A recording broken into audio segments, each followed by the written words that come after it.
Hello again. And now we meet one of Britain's best-loved knights of the theatre. In a career spanning more than 50 years, his range of parts has extended from Mr. Toad to King Lear.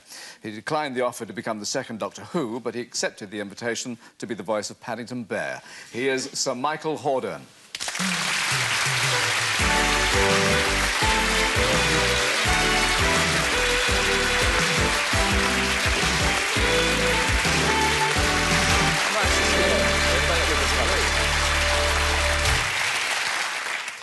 Are you old friends, all? We are old friends. We are. Alan is a very new friend, really. I've only very recently worked with Alan. And Judy and I have shared platforms.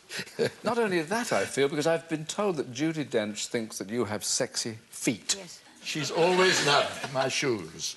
Yes, She's not never just the seen shoes. my feet. Oh, I think I have seen your feet, actually. I've caught them. Yes, I have a foot fetish about you. Well, that's nice to know. Is this gentleman fun to work with? Wonderful. Except that we did once do a record, didn't we, of Titus Andronicus, where, yes. if I remember, screens had to be put round both of us so that we were separated while we did a scene together. Yes, yes, we do tend to find each other rather humorous. You're all gigglers, I can tell. I'm you afraid too, so, Alan. absolutely. I'm afraid so. Terrible. We're never going to be employed. But you're known, anyway, for always looking for humour in a part. I mean, did you find it in King Lear? Well, yes, I did. I did. I always feel that if you can make an audience laugh, honestly, if you can make them laugh, you can make them cry later on. So it's useful to get a laugh out of them fairly early on. And in a rehearsal of King Lear, I muddled up my daughters.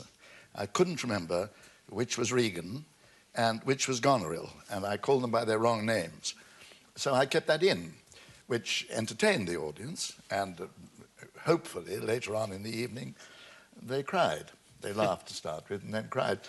I got it ready for my father. Old people. Old people. Tend to get names wrong, and I'm one of three brothers. The eldest one is always known as Shrimp. The middle one was known as, well, it was Peter, and I'm Michael. And my father, in order to make quite sure that he got one of his, whichever son it was, would always say the three names. Shrimp, Peter, Michael, he'd say, whichever one he was speaking to at the time. It covered it. So I thought that King Lear would probably behave in the same way. Lear has been applauded, of course. Would you consider it your greatest role? Well, it's certainly the greatest role that I've been asked to tackle. Yes, whether it was my best performance, I really don't know. I suppose not for you to say, but that does seem to be the opinion. No. I remember Finlay Currie was in his 90s when he was interviewed, and someone said, "You've not played a romantic lead," and he said, "Not yet, not yet." I'll tell you a story about Finlay Currie. I was doing a television programme which called for a very nubile young teenage girl, a very small part, and she wasn't called to any rehearsals until right towards the end of the rehearsal period, and she was called in for the afternoon, by which time the company, we'd all been together for 3 weeks, we all knew each other very well, and got on very, it was great fun. We came back after lunch, and it was the afternoon this girl was called, and we were all there, the door opened, and in came this absolutely smashing girl. And Finlay took one look at her and he said, "Oh, to be 70 again." I'm glad I reminded you of that one. You played Macbeth quite some years ago, yes. Of your own choice. There's the best Lady Macbeth I've ever seen. You don't mind my saying so? She doesn't mind at all. But it did provoke some fairly rude remarks, didn't it? Yes. Macbeth usually does. Many people really get away with it, do they? With the character itself. People do get chewed up for it terribly. And the morning after I had essayed it at the Old Vic, I read a notice by Alan Bryan, which said, "Michael Horden reminded us of nothing so much as an Armenian carpet seller who wouldn't have been allowed in through the back portcullis of Dunsinane. Well, at least it's eloquent. That's nice. Judy, didn't your Ophelia suffer a similar fate? Indeed it did, yes. I was given a real hammering. It was the first part I ever did at the Old Vic in 1957, and Richard Findlater, who later went on to becoming a great and dear friend, he said, how dare the English equivalent of a National Theatre employ a schoolgirl who none of us have heard of and can't do it. And at the time, it was, I was desperately shocked by it, as you always are by bad notices. You always remember the bad ones and never the good ones.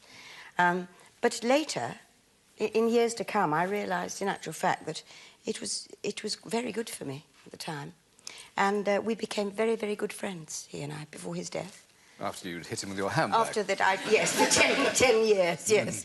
Waited for him round dark corners. Alan, do you cherish a particularly gruesome review? I had one really quite recently, actually, something you can still all see. A film called A Prayer for the Dying, which is doing quite well, or has done very well in London. But in America and in London, it had notices which were ranged from very, very good to absolutely appalling.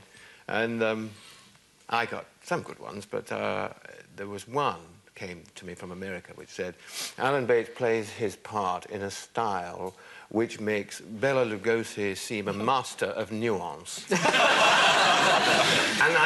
I rather love that one. Well, they're worth keeping, aren't they? They are.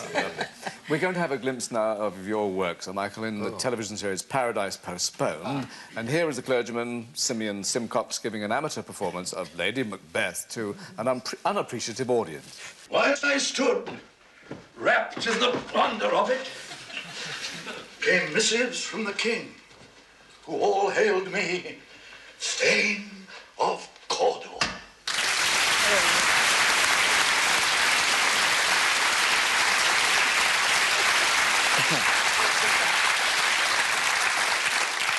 Pity, Judy, you weren't wearing your glasses. You would have enjoyed that. I would have. Your delivery is, of course, distinctive, and there are such things I've heard as Hordenisms. Well, someone else was mentioning this, and I really can't understand what it's all about. Apparently, I make noises.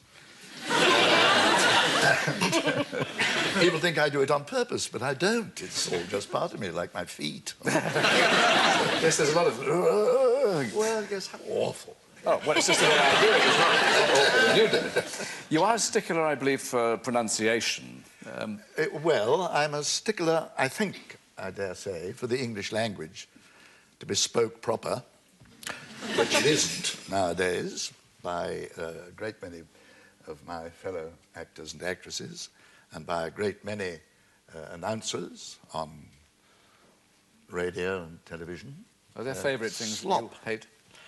No, no favourite things that I... There are odd words. One that I hear every day, which makes me boil with rage, and that is a word which apparently is spelt I-S-H-Y-O-U. The issue, instead of issue. And this you hear all the time, and it makes me vomit with rage. Well, I won't take issue with that. Do you do, still, at your advanced stage of your learning the game, as it were, do you still do vocal exercises? No, I don't do vocal exercises, but I do try and remember to speak properly, and I do try and remember to sound my consonants, for instance. We're all getting terribly self-conscious here. Yeah. What about... You must... I hope it doesn't sound self-conscious when I speak, but I do try to speak the English language properly. It is a mellifluous sound. Now, if angling were an Olympic sport, you, I think, might fish for England. Is that right? I wouldn't ever fish for England because I disagree with competitive angling. I think it's teasing the fish instead of catching them to take them home to the little woman waiting at the mouth of the cave. Fishing ought to be, I reckon. And competitive angling, I don't have any time for. You and young Shrimp go off then. Is it My therapeutic? eldest brother Shrimp, Yes. yes. He's 82 now. And I'm 77. And we first went fishing together when I was 5 and he was 9, if my mathematics are correct. And I caught a little roach in the Grand Union Canal at Barkhamsted, where we then lived. And he, being a great big grown-up boy of 9, told me it was too small and I must put it back. And I only wanted to take it home to Mummy, you see, and put it into the greenhouse, in the tank. And I was furious, and I've been fishing with him ever since, trying to catch fish large enough to take home to Mummy. Does it appeal to you, Judy or Alan? No, I did it as a boy, but I've never wanted to do it since. The idea, though, of sitting by a river or in a river or on a river sit. and... What? I don't sit. The idea of standing on a river or in a river, in those big gumboots of yours. Oh, back to the feet again, yes.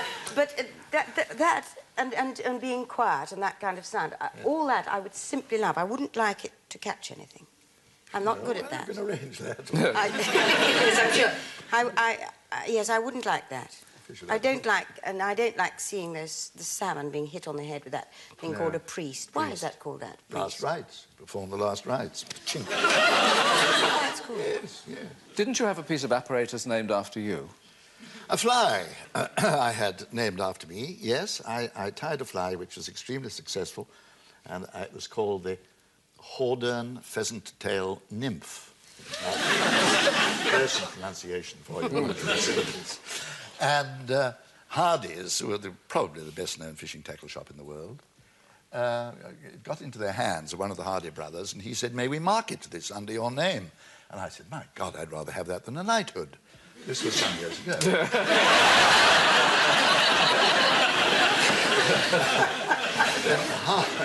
Hardy's were rationalised, which means, of course, that everything cost twice as much and there wasn't as much in the shop. And my thing came out of their catalogue, had been in the catalogue, which was a very, very proud moment. Then it disappeared from the catalogue, and by chance, I was offered a knighthood. And I always said that the Queen, coming as she does from an angling family, was compensating me, you see, for having had my name taken out of Hardy's catalogue. As you say, you are now 77. We're all incredulous, but you will work forever, I presume. Well, one of the great things about our profession is that you can go on working when you're in your dotage. Well, not dotage, because you've got to use a little up there. But if we were in any other profession, if I was in any other profession, rather, I would have been retired 15 years ago. Mm-hmm. And not only now can I go on working, but I'm jolly useful. Instead of finding a splendid actor of 40 and putting lines all over his face, they got the real thing without it. Save on the makeup. Save on the makeup. Yeah. All that and lovely feet as well. Well, long may it continue. Thank you very much indeed. Michael Horden. Thank you. Judy Dench. And Alan Bates. And thanks for your company. See you next week. Good night.